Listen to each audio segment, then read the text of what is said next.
Na hát sziasztok, szevasztok! Hát ez nem egy tervezett videó, mármint úgy értem, hogy nem pont ilyen jellegű tartalommal szerettem volna jönni, de hát az élet másképp gondolta. Úgy néz ki, hogy minket is utolért ez a generátor feszültségszabályozós történet, ugyanis így egyáltalán nincs töltésem. Az aksi úgy néz ki, hogy rendben van. Azt a napokban többször feltöltöttem, és hagytam állni, és tartja a feszültséget, ilyen 12,7-12,8-on megmarad, úgyhogy ezt kizárnám. Úgyhogy innentől kezdve generátoráról ész, vagy feszszabályzó, vagy mindkettő. És ebben a videóban, meg szerintem ebből több videó is lesz, attól függően, hogy mit kell cserélni, de ebben a videóban, vagy videókban ennek most utána fogunk járni. Először is annyit kell tudni, hogy nekem nagyon minimális, alapszintű tudásom van ezekkel a villamos dolgokkal kapcsolatban, úgyhogy igyekeztem mindenféle információt, segítséget begyűjteni az internetről, videókból, fórumokról, és ezúton szeretném is megköszönni a Magyar Honda VFR Facebook csoport egy-két tagjának a gyors segítséget,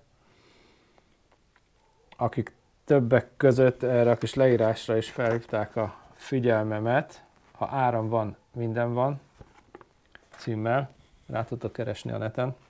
Egész részletesen taglalja ezt a generátoros feszszabályozós problémát, hogy mit érdemes megnézni, ellenőrizni, stb. Úgyhogy én ezt igyekszek majd követni, illetve hát meglátjuk, hogy milyen problémákba futunk bele. Nyilván vannak olyanok, akik ezt kenik vágják, de azok, akik még nem csináltak ilyet, mind ahogy én sem, azoknak lehet, hogy tanulságos kis videó, vagy videók lesznek ezek, de én szeretném ezt így házilag abszolválni ezt a dolgot, úgyhogy kezdjünk is hozzá.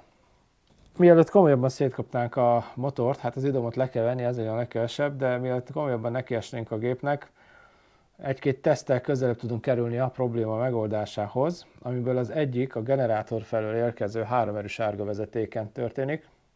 Itt meg le tudjuk ellenőrizni, hogy az állórész nem földel le, nincs benne szakadás, illetve a kijövő feszültséget. A másik a feszszabályzó, amit én már leszettem, és ezzel kapcsolatban is egy észrevételem, mert ez nem vagyok benne biztos, hogy ez a gyári feszszabályzó. A sorozatszám alapján rákerestem a neten, ez egy Turmax fesszab. És lehet, hogy rosszul tudom, de mintha nem ez lenne a gyári. Na mindegy. Szóval a feszszabályzón lesz a másik ellenőrzés, teszt, ami egy úgynevezett dióda teszt. Elvileg van benne valami diódasor, amit le tudunk ellenőrizni, hogy működnek-e. Mert ugye az a dolga a feszszabnak, hogy a generátorba érkező váltó áramot egyenlően alakítja, és ez a diódasor egyik irányba enged, a másik irányba nem engedi az áramot. Ezeket tudjuk lecsekolni, úgyhogy ennek most én nekiesek, és végigbír is kérem. Szóval az, hogy nem földel le a tekercsünk, az álló részünk, a generátorban, azt úgy tudjuk megtenni, hogy először is a műszerünket a legkisebb ohmálásba kell tenni, ami esetemben 200 ohm, és a fekete szondát azt valahová a motoron valami testre rátesszük, és a pirosra végigmegyünk a fázisokon. Elvileg, hogyha nem földel le, akkor itt a kijelzőn nem szabad semmilyen értéket mutatnia. Egy kis trükk, hogy könnyebb legyen a dolgunk. Hogyha most végigmegyek, akkor értéknek itt nem szabad lennie. Jó. A másik teszt az, hogy nincs a szakadás, ezt úgy tudjuk megtenni, hogy ugyanúgy maradunk a legkisebb ohmálásban, és a vezetékpárok között ellenőrizzük, hogy van-e szakadás.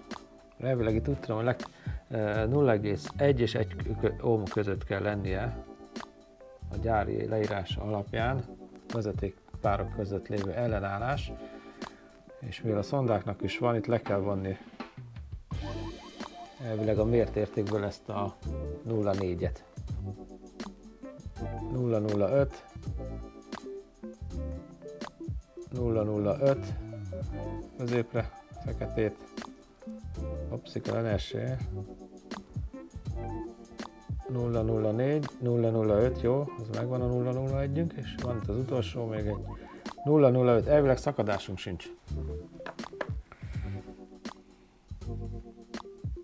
Jó. Kicsit csaltam egyébként. Már a feszszabályozót miatt levettem. Én megnéztem a feszültséget, ami minden jön ki, ugyanúgy a vezetékpárok között. A feszültségmérés az úgy történik, hogy a multimétereteket a váltóáramra kell tenni, az a V hullámos vonal, és ennek 200 voltra, és járó motornál a vezetékpárok között elvileg alapjáraton 20-30-40 voltot kell mérni. Amit én mértem, az 1,5, 1,6 és 1,7, úgyhogy innentől kezdve több mint valószínűleg a generátorral van a probléma. De ki fogjuk nyitni és be fogunk nézni oda is. De először nézzük meg, hogyan kell kimérni ezt a diódás dolgot.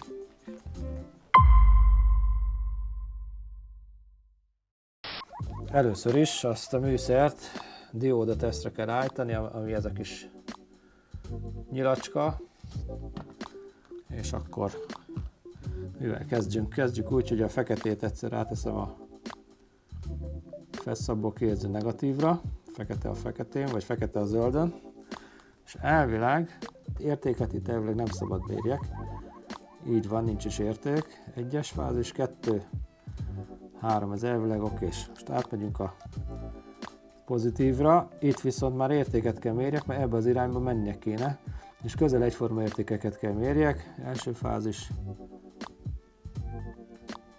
495, 498 és 505, 506. Hát elvileg ebbe az irányba jók vagyunk. Azt mondja, megcseréljük. Most a pirossal vagyunk a zöldön, és végigmenjünk a fázisokon. Elvileg itt akkor értéket kell lássunk. Így is van, 507, 501, 509, és a pirosra, pozitív és a fekete, itt viszont nem szabad értéket mutassunk, itt fognia kell a feszabnak. Így van, 1, 2, 3, egyik sincs érték, tehát elvileg a dióda sarunk jó.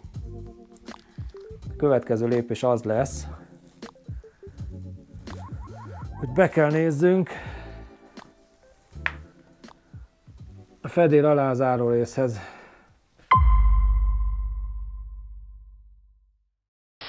Olajat már leengedtem, egyébként nem kell állítólag, mert nagyon kevés olaj van ott csak, kb. Egy deci vagy ilyeneket mondtak. Én leengedtem, mindegy, nem tudtam, nektek nem kell.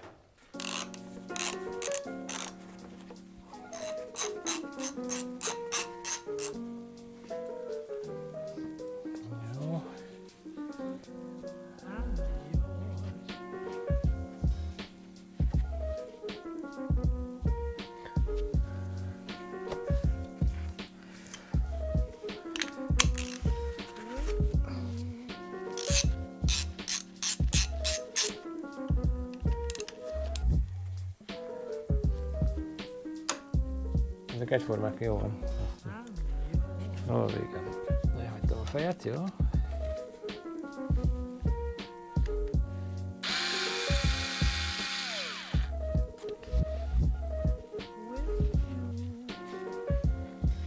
Azt a betyár, ott fogja. A mágnes, vagy mi a szar?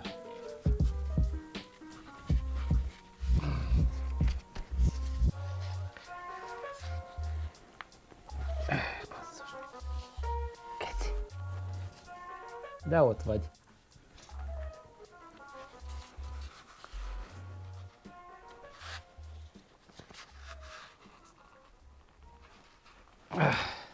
Aha, jó van. Na, mindjárt visszatérek. Csak ezt leküzdöm innen. Úgy rá volt gyógyulva a fedél, basszus. Hát kilottam el egy darabig. Egy jó fél óráig meg... De most legalább lejött.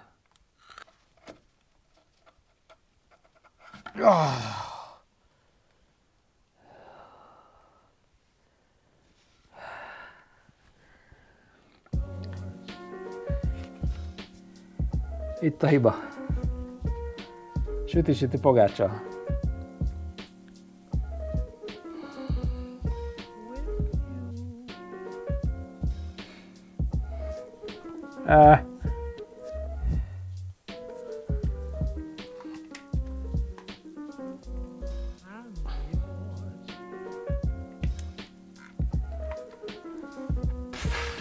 Hát ez megsült. Nem sok minden maradt belőle, ahogy látom. Jó, következő videóval folytatjuk. Ami egy kis időbe fog telni. Hoppá, rajta ragadta. Ami egy kis időbe fog tölni. Babzsák, nem szabad káromkodni. Ami egy kis időbe fog telni, mert kell rendeljek egy új tekercset, ahogy lát. Ahogy a mellékelt példa is mutatja. Jó. Majd jövök. Csoki.